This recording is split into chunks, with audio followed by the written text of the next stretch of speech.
vous disais qu'on fabrique 100 milliards de vêtements dans le monde chaque année, 2 fois plus qu'il y a 20 ans, qu'il faut 2700 litres d'eau douce pour fabriquer un t-shirt en coton, ce que boit une personne en 2 ans et demi. Et qu'en Europe, 80% des vêtements dont nous ne voulons plus finissent à la poubelle, 20% à peine sont réutilisés ou recyclés. Bonjour et bienvenue dans Plan B, l'économie autrement. S'habiller plus responsable, c'est possible. Le problème, c'est que la fast fashion nous a habitués à de tout petits prix et à changer 2 fois plus vite notre garde-robe. Une solution, c'est la seconde main. On économise les matières premières et on garde des prix raisonnables. Mais attention là aussi au greenwashing. Dans l'antre du diable. Emmaüs tient désormais boutique au centre des Halles, le temple de la mode jetable. Depuis 75 ans, l'association collecte les vieux vêtements, les répare et les revend à petit prix. La mission première n'est pas le commerce, mais l'aide aux personnes précaires. Regardez, je te laisse renverser ça. Nous, notre rôle, c'est vraiment de les accompagner dans leur parcours d'insertion vers le réemploi et c'est vraiment de les amener vers un travail. Tout en permettant aux plus modestes de se vêtir. 6 € la jupe, 3 € le t-shirt. Concrètement, tous les vêtements vendus ici sont donnés à l'association. Avant d'arriver sur ces portants, ils sont soigneusement sélectionnés, comme dans ce centre de tri du nord de Paris. Il y a 20 ans, Emmaüs revendait 60% de sa collecte contre 40% aujourd'hui. Ouais. Là, on a un tissu qui n'a pas du tout tenu. Ça se voit mal à plat, mais complètement détendu. Et qu'on ne va pas du tout pouvoir remettre en vente. Parce que les gens, ils achètent des vêtements neufs qui ne durent pas longtemps. Ils les donnent en pensant à faire profiter quelqu'un d'autre, mais en fait, ce n'est pas possible. Et nous, on travaille un peu à vide. En cause donc la faible qualité des vêtements de la mode jetable et les changements d'habitude. Le défi majeur pour Emmaüs, c'est l'accès aux dons. Car de nouveaux acteurs sont arrivés sur le marché de la seconde main. Zara, H&M, numéro 1 et numéro 3 mondiaux de la fast fashion, sans oublier Vinted et son slogan « Si tu ne le portes pas, vends-le ». En mars 2023, Emmaüs contre-attaque. Emmaüs présente « Si tu ne le portes pas, donne-le ». Les premières annonces Vinted qui incitent au don. Sous le faux compte Emmaüs, l'association lance une campagne de dons sur le site Vinted en postant des photos retouchées de vêtements. Clique sur une des annonces. Merci Vinted d'avoir rendu visible notre appel aux dons.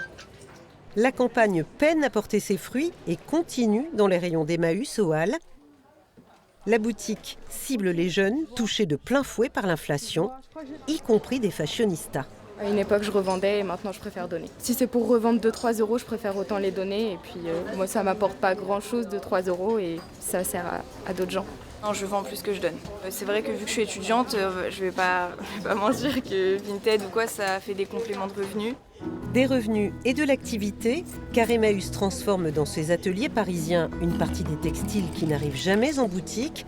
Vêtements, accessoires, coussins ou isolants pour bâtiments, l'association vise le zéro déchet en France et ailleurs.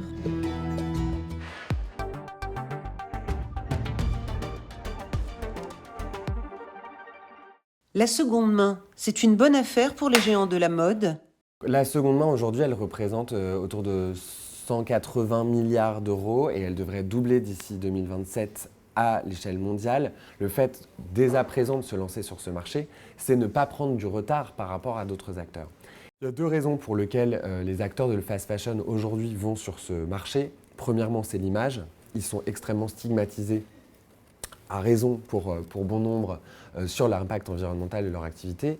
Deuxième chose, c'est qu'ils récupèrent la valeur de leurs consommateurs. Aujourd'hui, bon nombre de consommateurs revendent leurs vêtements via des tiers, ThredUp aux États-Unis, on a Vinted en Europe.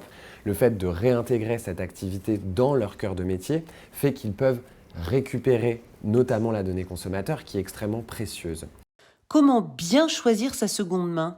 La seconde main, c'est encore mieux si c'est lié au social. Donner à des associations au lieu de vendre à des prix dérisoires sur Vinted ou sur d'autres plateformes. La seconde main représente une opportunité pour notre secteur si et seulement si elle se substitue à la première main. Ça va être en fait tout l'enjeu de notre secteur aujourd'hui dans la transformation de l'essai, je dirais, de l'économie circulaire de notre secteur, c'est la réduction de l'achat de première main. Et ailleurs dans le monde, quelle solution ? En Afrique, le problème, c'est l'arrivée massive des fripes occidentales. En Ouganda, le styliste Bobby Colade les récupère, redessine, recoupe et en fait des pièces haut de gamme pour l'export.